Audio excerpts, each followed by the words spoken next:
Hello दोस्तों, welcome back to my channel.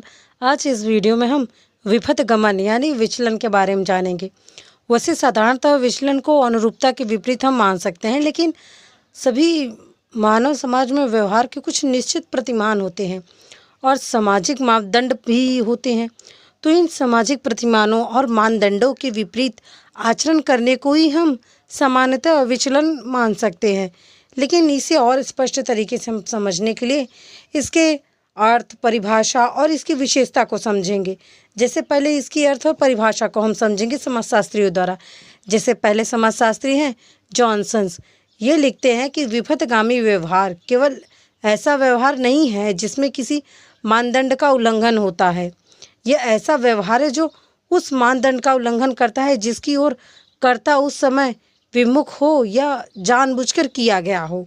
यानी देखिए, कहीं ना कहीं अनुरूपता के अंतर्गत कई मान्यताएं, कई प्रथाएं सभी प्रकार की होती है, लेकिन ये यहाँ पे जॉनसन्स ये स्पष्ट करते हैं कि उन मानदंडों को वो जानता भी हो और जानबूझ के जब वो उसके विपरीत कार्य करता है तब उसे ही विपथगमन या विचलन कहेंगे। साथ ही विचलन के परिभाषा को लिखते हुए समाजशास्त्री जॉनसन्स ने विचलन के 3 तत्वों पर ज़्यादा जोर दिया। पहला, सामाजिक मानदंड होना ज़रूरी है। दूसरा, मानदंडों का व्यक्ति को ज्ञान भी होना ज़रूरी होता है। और तीसरा, जानबूझकर मानदंडों का वो उल्लंघन कर रहा है, ये भी ज़रूरी है। तब यह मापदंड जब उस व्यक्ति पे लागू होंगे तभी वो विपथगमन या विचलन की ओर होगा। और समाजशास्त्री थियोडरसन के अनुसार विचलन का अर्थ सामाजिक मानदंडों के प्रति प्रतिरूपता है। यानी कि जब जो मापदंड वो जान रहा है उसके विपरीत ही उसको जाना है जानबूझकर, तो यही कहीं ना कहीं विचलन की परिस्थिति है। वहीं समाजशास्त्री कोहन कहते हैं कि उन्होंने तो एक सीमा बनाई है विचलन के अंतर्गत। जैसे कि उनका मानना है कि विचलन से मेरा तात्पर्य अपराध व बाल अपराध से नहीं, बल्कि उस प्रत्येक व्यवहार से है जो सामान्य रूप से स्वीकृत आचरण का उल्लंघन है। या इस प्रकार से हम कह सकते हैं कि ये जो विचलन के प्रकार हैं ये कई प्रकार से हो सकते हैं। जैसे व्यापार के नियम का भी उल्लंघन करे तो भी, आत्महत्या जैसे काम करे तो भी ये कहीं ना कहीं समाज के विपरीत कार्य होता है, तो ये भी विचलन के अंतर्गत आता है। टैक्स से बचने के लिए लोग कई उपाय अपनाते हैं तो ये भी विचलन के अंतर्गत आता है। बीमा राशि गलत तरीके से पा लेने की योजना बनाकर जो बीमा राशि लेते हैं ये भी कहीं ना कहीं विचलन के अंतर्गत आता है। तो इस तरह से कई सामाजिक कार्य होते हैं। सभी समाजों में अलग अलग भी कार्य हो सकते हैं जो विचलन के अंतर्गत आ सकते हैं। और एक समाजशास्त्री हैं फ्रीडमैन और डूब। इनके अनुसार विचलन व्यक्ति वह है जो उस समूह के शेष सदस्यों से भिन्न होता है जिसे वह संबंध होता है और समूह के आदर्शों से भिन्न रूप में व्यवहार करना कहीं ना कहीं विपथगमन के अंतर्गत आ जाता है। तो इस तरह से फ्रीडमैन और डूब के अनुसार ये कह रहे हैं कि जब किसी भी समाज में जो सीमाएं बनी हुई है कि आपको इस तरह से आचरण करना है, ऐसे चलना है, यानी अनुरूपता के अंतर्गत जो रीति रिवाज, रूढ़ियाँ और जो समाज के कार्य हैं वो आ रहे हैं उस तरह से, जो मतलब सकारात्मक दृष्टि से देखे जा रहे हैं जिस समाज के अंदर। अगर उसके विपरीत व्यक्ति जानता है, उसे समझता है, फिर भी उसके विपरीत काम करता है, तो यही विचलन की परिस्थिति है।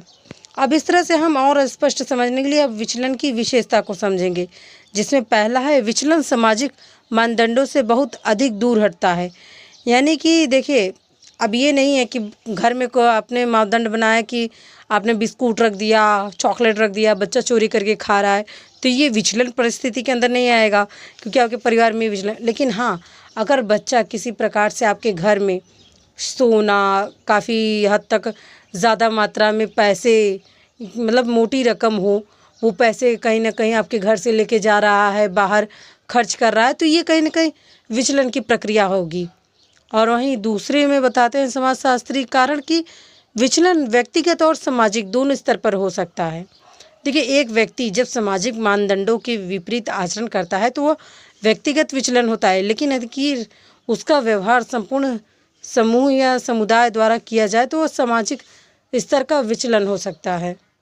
तीसरा कारण बताते हुए समाजशास्त्री लिखते हैं, विचलन का संबंध एक विशिष्ट समाज और संस्कृति से होता है। देखिए, प्रत्येक समाज और संस्कृति में अलग अलग प्रकार की सामाजिक मापदंड पाए जाते हैं। जैसे कि हम कहेंगे कि भारत में अंतर्जातीय विवाह नहीं प्रचलन है, लेकिन अमेरिका जैसे देश में या और कई देश में अंतर्जातीय विवाह जैसे कोई नियम ही नहीं है। वहाँ पे किसी भी जाति में किसी में भी विवाह हो सकता है। तो इस तरह से कहीं न कहीं विचलन का संबंध एक विशिष्ट समाज से होता है, संस्कृति से होता है, न कि ये अलग-अलग मतलब कोई एक विचलन है ये सभी समाज या विश्व के सभी समाजों पे लागू हो, तो ऐसा नहीं होता है।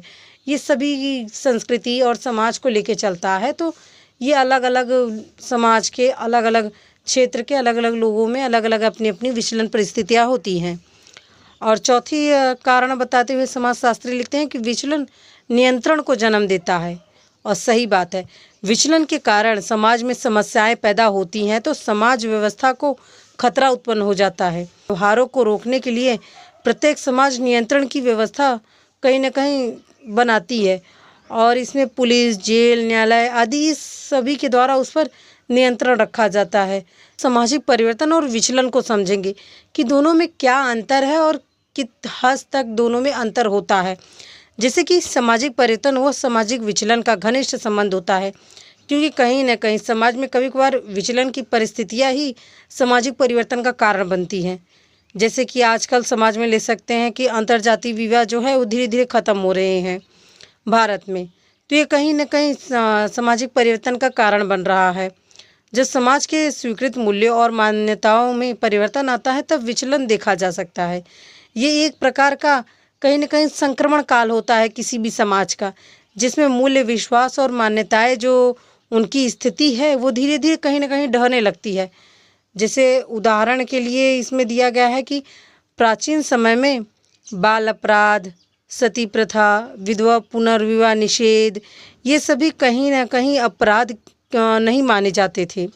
ये अच्छे एक श्रेणी थे, लेकिन धीरे-धीरे कई विद्वानों द्वारा, समाज सुधारकों द्वारा इसमें काम किया गया और इसे सुधारने के लिए और आज ये प्रथाएं कहीं न कहीं समाज में ख़त्म हो चुकी है।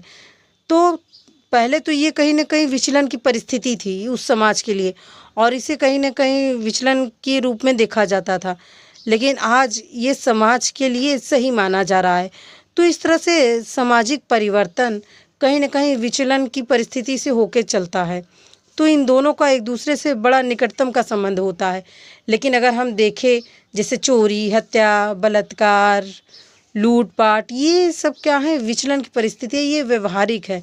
ये कभी भी मतलब कि समाज के अनुरूप परिवर्तन नहीं ला सकती। ये हमेशा कहीं न कहीं विचलन की परिस्थितियाँ ही रहेंगी और हर समाज में रहेंगी।